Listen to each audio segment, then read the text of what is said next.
이런 이야기가 있습니다. 한 마을에 어느 날 신이 찾아왔습니다. 대단한 이야기를 기대하며 다들 기다렸어요. 그리고 마침내 신이 입을 열었습니다. 모두 조약돌을 줍도록 해라. 그러면 내일 기쁨과 슬픔을 동시에 경험하게 될 것이다. 이렇게 말한 뒤 신은 훌쩍 가버렸습니다. 사람들은 신의 말을 이해하지 못했어요. 하지만 어쨌든 신의 말이니 돌멩이 몇 개씩을 주머니에 넣고 집으로 돌아갔습니다. 그리고 다음날 잠에서 깬 마을 사람들은 정말 신의 말처럼 기쁨과 슬픔을 동시에 경험했습니다.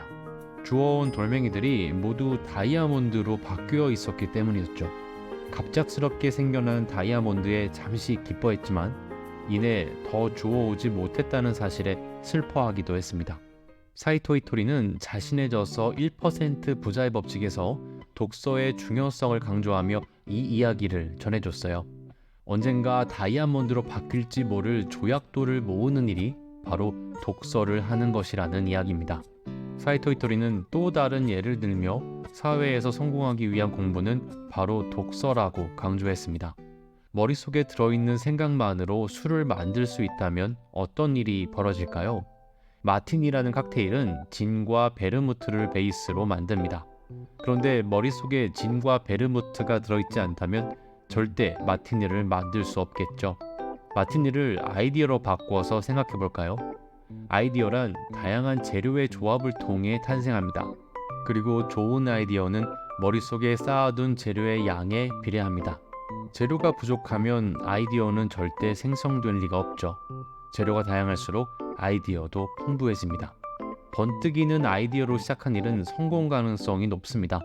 머릿속에 들어있는 재료가 많으면 많을수록 다양한 아이디어가 샘솟기 때문이죠. 그리고 이 번뜩이는 아이디어를 위해 재료를 모으는 일이 바로 독서입니다. 마지막으로 사이토 이토리는 지금이 바로 책을 읽을 절호의 기회라고 이야기합니다. 최근 들어 책을 읽는 사람이 적어진 것 같습니다. 어쩌면 이런 상황이 당신에게 큰 기회일지도 모르겠습니다. 책을 읽지 않는 시대에 많은 책을 읽어두면 머릿속에 좋은 재료가 늘어나 다른 이들보다 풍요로운 삶을 누릴 가능성이 높아지기 때문입니다. 모두가 책을 읽는다면 아무리 열심히 독서를 해도 두각을 나타내기 어렵겠죠. 하지만 책을 읽는 사람이 거의 없을 땐 서너 권만 읽어도 금세 차이가 납니다. 그런데 책 읽기에 대해 사람들이 부담스러워하는 것 같습니다. 읽은 내용을 일일이 기억해야 한다는 마음가짐으로 책을 대하기 때문인 것 같아요.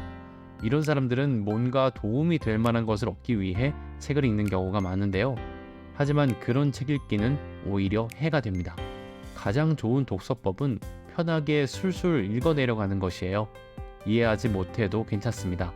굳이 머리에 쌓아두려 하지 말고 대충 본다는 마음으로 읽으세요. 그러면 오히려 글씨보다 더 많은 것이 보이게 됩니다. 독서를 즐거워하는 사람은 드뭅니다. 학창시절엔 억지로라도 읽었지만 사회에 나오면 자연스럽게 멀리하게 되죠. 하지만 정반대가 되어야 합니다. 사회에 나온 뒤에는 학창시절보다 훨씬 더 많은 책을 읽어야 해요. 왜냐하면 사회에서의 독서는 행복의 주요 키워드 중 하나인 돈과 연결될 가능성을 높여주기 때문입니다. 힘들겠지만 당장 책을 읽어보세요. 대다수가 독서를 하지 않는 시대에 혼자 책을 읽으면 상당한 격차를 벌릴 수 있을 겁니다. 그렇습니다. 지금이 바로 책을 읽을 절호의 타이밍이며 성공할 수 있는 절호의 기회입니다. 저 규동이도 매년 초 다독을 결심하지만 많이 읽지는 못했습니다. 2023년엔 23권을 읽어서 월 2권을 넘지 못했는데요. 올해 2024년엔 한 달 3권 읽기를 실천 중인데 8월까지 21권밖에 읽지 못했습니다. 더 힘을 내봐야 할 것 같네요. 올 한 해 남은 기간 동안 여러분과 저 모두 책을 더 많이 읽어서 성공에 더 가까워졌으면 하는 바람입니다. 진심으로 응원할게요. 오늘도 시청해주셔서 감사합니다.